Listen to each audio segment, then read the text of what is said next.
এই বছরের প্রথম পেলাম ইফতার পার্টির নিমন্ত্রণ, সেটাও আবার দিদির বাড়ি। আসসালামু আলাইকুম, আমি গোলাম মেজদানি, কালীচক যদুপুর থেকে। আমি 30 দিনে 30টা ভিডিও আপলোড দেওয়ার কথা বলছিলাম। আজকে তার 14 নম্বর দিন। প্রিন্সেসের সামনে দুটো পাঞ্জাবি রাখলাম, একটা সাদা একটা হলুদ। প্রিন্সেসের হলুদ পছন্দ, তাই হলুদ পাঞ্জাবি পরে একেবারে রেডি সেডি হয়ে বেরিয়ে পড়লাম দিদির বাড়ি যাওয়ার উদ্দেশ্যে। প্রিন্সেস এতটাই যে হ্যাপি কী যে বলবো। ও কিন্তু হেঁটে হেঁটে যাচ্ছে আমার হাত ধরে, আর ওকে যখনই বলে দিচ্ছি কি এক কথায় যাওয়া হচ্ছে, ও বলছে ফুপির বাড়ি। ফুপির বাড়ি মধুর হাঁড়ি, সেটা কিন্তু শুনেছি, আজকে তার প্রমাণ পেয়ে গেল প্রিন্সেস।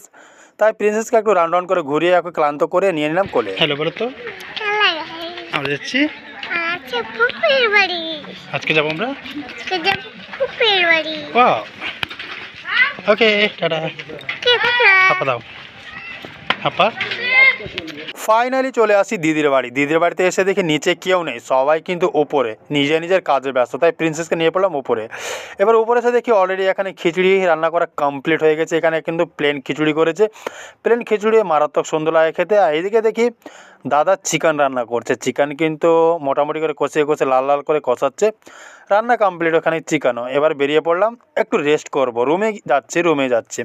ভালো লাগে না, কোনো কাজ না করলে একদম ভালো লাগে না। তাই রুমে এসে একটু আয়নার সামনে ঢং মেরে নিচ্ছে। এই হলুদ পাঞ্জাবি পরে আমার কেমন লাগছে গাইস, একটু কমেন্টে জানাবেন। তারপরে চলে আসি কিচেন রুমে এসে দেখি অলরেডি এখানে দুধ গরম করছে, আর এখানে ইফতারি প্রিপারেশন চলছে। এখানে সেমাই ভাজছে ঘি দিয়ে, এখানে ঘুগনি রেডি করছে, সব কিছু রেডি হচ্ছে। ফাইনালি সেমাই রেডি করে সেমাইটা একবার সাইডে রেখে দিল। ওপরে যে চিকেনটা রান্না হচ্ছিলো ওটাকে আমাকে নিয়ে আসার জন্য পাঠালো উপরে। আমি চলে আসলাম চিকেনটা নিতে। চিকেনটা আমি কিন্তু নিয়ে চলে আসছি গামলা করে। প্রিন্সেস আগে থেকে বসেছিল। ওপরে একটু আমার কাজ ছিল, খিচুড়িটা ছিল মেন ইনগ্রিডিয়েন্টস। তাই এখানে একটু অল্প করে ভাতও করে নিচ্ছি, যদি কেউ খিচুড়ি না খেতে চায় অল্প ভাত খাবে। তাই এখানে আমি একটু ভাতটা রান্না করে দিচ্ছি। ভাত রান্না কমপ্লিট করে চলে আসলাম আবার নিচের কিচেনে। এখানে দেখছি বেগুনি রেডি হচ্ছে। সব কিছু হোমমেড কিন্তু বাড়িতে রেডি হচ্ছে। আর আমাকে এক বালতি জল নিয়ে বসিয়ে দিল একটু শরবত বানানোর জন্য। আমি কিন্তু শরবতটা মোটামুটি ভালোই বানাতে পারি। আমার কিন্তু আইডিয়াগুলো ঠিকঠাক হয়, তাই আমাকে শরবতের দায়িত্বটা আমাকেই দেয়। তাই আমি সব আইডিয়া মতো দিয়ে দিই। আর এখানে আমি একটা পাহাড়ি লবণ দিচ্ছি, এটা কিন্তু আমার ফার্স্ট টাইম ইউজ করা হচ্ছে। সব কিছু দিয়ে ঘাটাঘাটি করে মিক্স করে নিচ্ছি। শরবতটা মাশাআল্লাহ একেবারে সুন্দর ঘ্রাণ আসছে। কোথায় এসে বলো তো? ফুপির বাড়ি। আমরা এসছি আজকে। আমরা কোথায় এসছি? আমরা এসেছি এখানে। কার বাড়ি? ফুপির বাড়ি। কি করতে এসছি? সঙ্গে যাবে।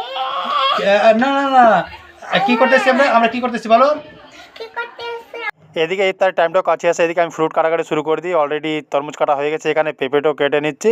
আর সবাই এত বড় ফ্যামিলি নিয়ে কিন্তু ইফতার করা একেবারে মজার। কিন্তু সব কিছু কাটাকাটি কমপ্লিট। এখানে কিন্তু ইফতারের প্লেটগুলো রেডি করে নিচ্ছি, একেবারে 30টার মতো প্লেট